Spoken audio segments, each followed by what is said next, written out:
In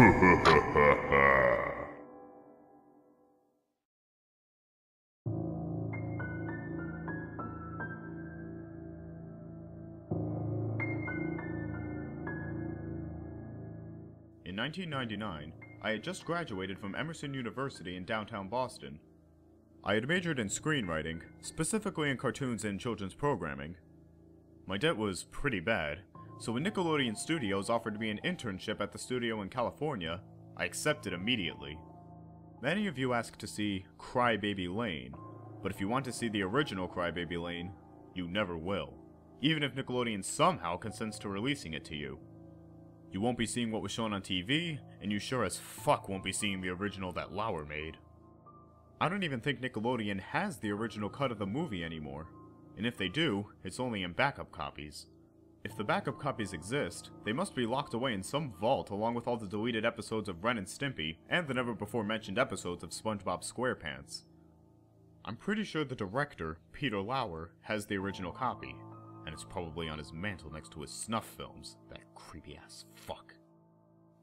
Anyway, I was hired in 1999 and put on the creative team for Crybaby Lane. It would be almost a year before the movie was due to be broadcast. All in all, it was a pretty low-effort kind of thing. There were only 4 people on the creative team, and I was the only steady one.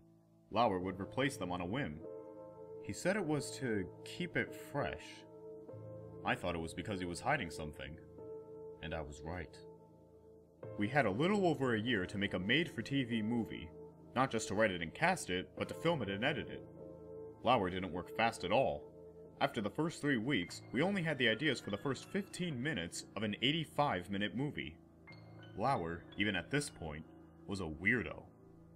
He was tall and lanky, and he carried himself awkwardly. He stuttered when he talked, and sometimes, when you were hunched over a piece of paper during those endless brainstorming sessions, you'd look up and you'd catch him staring at you, smiling. He'd look away when you caught his eye. I guess that was the creepiest part. He always looked like he had something to hide. The brainstorming sessions, at first, were alright. We got the premise of the film down pat. 2 brothers unleash a demon and they get into mischief trying to get everything back to normal. Not exactly daytime Emmy stuff, but you know, it was an alright start. I thought the movie should have been goofy and spooky, kind of like a Courage the Cowardly Dog sort of deal. However, from the very beginning, Lauer made it clear that he wanted the film to be as scary as possible. He didn't want it to be cheap thrills with a good, wholesome ending. He wanted to push it farther than Are You Afraid of the Dark ever dreamed of. And I guess he did. It was about 3 weeks into production when I first noticed something. Lauer had the absolute power of persuasion over everyone else on the team. By the 3rd week, he was starting to suggest some pretty morbid things. I remember he said he wanted the little brother to die halfway through the movie, getting hit with a dump truck. I shot it down immediately. I was the only one who said anything, and it stayed that way until I left the studio entirely and never came back. At first, cannibalism and other fucked up shit was kept to jokes and tasteless comments, but as time went on, it became more and more overt. I'd give him an idea, which most of the time he would end up using, like, how about the movie starts with a morbid undertaker who reads some stories? To which he'd reply, yeah, and then he can cut them up into little pieces and force-feed them to his dog. He made those jokes a few times in the early stages, but then he got serious. He'd stand up like he was Jesus or something, clear his throat loudly, and proclaim his idea. I'd be the only one to shoot it down. Every fucking time. Gentlemen and females, I have an idea. I remember what he did. He paused and looked right at me as he said, "The story will revolve around the legend of a pair of Siamese twins. Have you ever heard of the Donner Party?" Everyone nodded, except me. I didn't like where this was going. "They ate themselves when it got cold. They ate each other." Everyone nodded again. I closed my eyes. What would Siamese twins do if they had nothing to eat? Would one wait until the other twin dies, then consume her own sister's flesh? Would they claw out each other's eyes until one of them died, then dine upon them like a vulture tearing at the skin of a dead deer? I do not know. It is interesting indeed. I didn't know what the fuck I was hearing. I opened my eyes and looked around the room. No one was moving. Everyone's eyes were on Lauer except for mine. And when I looked at him, he was still staring at me. Children like violence. They revel in it. Children like to be scared.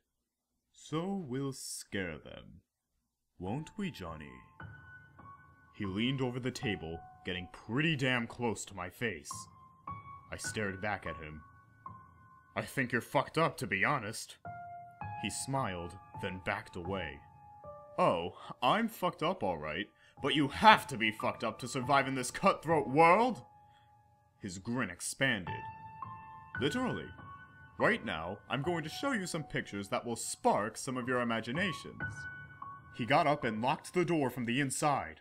I stood up and said, "What the fuck are you doing?" "Let's not make any errors in judgment, Jonathan. Sit down." "No! Sit!" For some reason, I did. Lauer pulled out one of those shitty overhead projectors. He turned on the switch and he shouted, in an unusually high and semi-frantic voice, "This is the fucking muse! We need to continue with this pro-fucking-duction! This is what every child should see!" His eyes bulged in his head. He put the image down on the glass surface of the overhead. It was silent. The image was in black and white, but it was grainy. I could vaguely make out a boy lying on a brick floor, his arms cut off. The only thing that was clear was his face. He was bleeding from the mouth.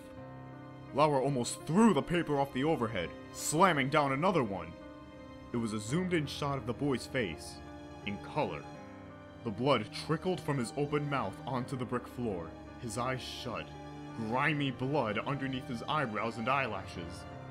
Then, his eyes opened, and I screamed. No one else in the fucking room did, and it died in infancy, the shrillness ringing in the air. The pupils were completely black while the rest of the eye was normal.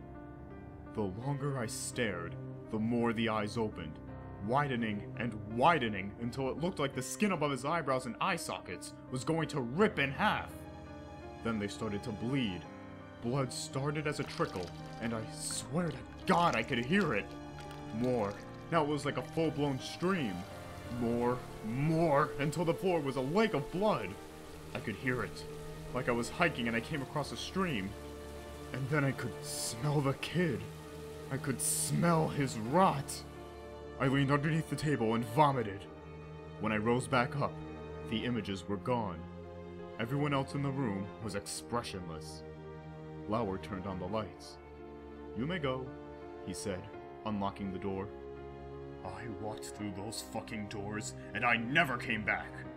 This happened near the end of the brainstorming process, and by the time I left, the casting was done and the script was almost fully written. They were desperately behind schedule. I think Lauer planned it that way. That way there wouldn't be time for proper editing. I never watched the real thing when it aired, but I heard from a friend who was working at the editing department that they had to cut a good 15 to 20 minutes of disturbing footage from the film before it was fit to be released. They didn't have enough time to check the footage frame by frame. I guess he got his wish, unless they cut every single scene that had the pictures in them. Every child watching Crybaby Lane has an unconscious memory of those pictures, and I weep for them. I really do. They fucked me up, and as I write this to you, it will be the last thing I'll ever write before I slit my throat and before blood splatters all over this fucking computer screen. There's something I should tell you first, though.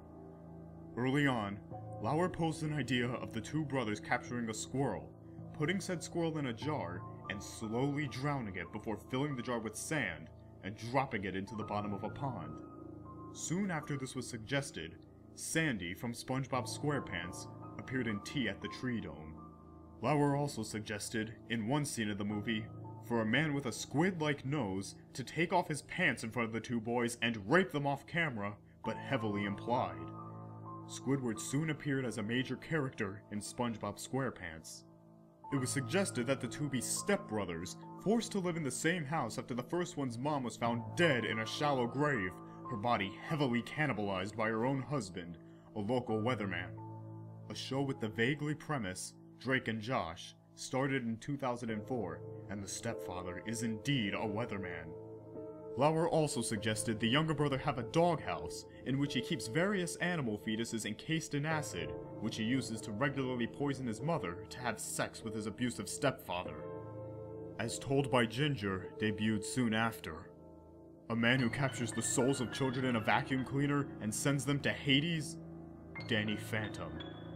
A robot who goes insane on the two brothers, kills one of them and wears his skin, pretending to be the dead brother at high school? My life as a teenage robot. The list goes on and on. Nickelodeon knows, and they're continuing the legacy of Lauer. Sometimes subtly, and sometimes overtly. And there's nothing you and I can do about it.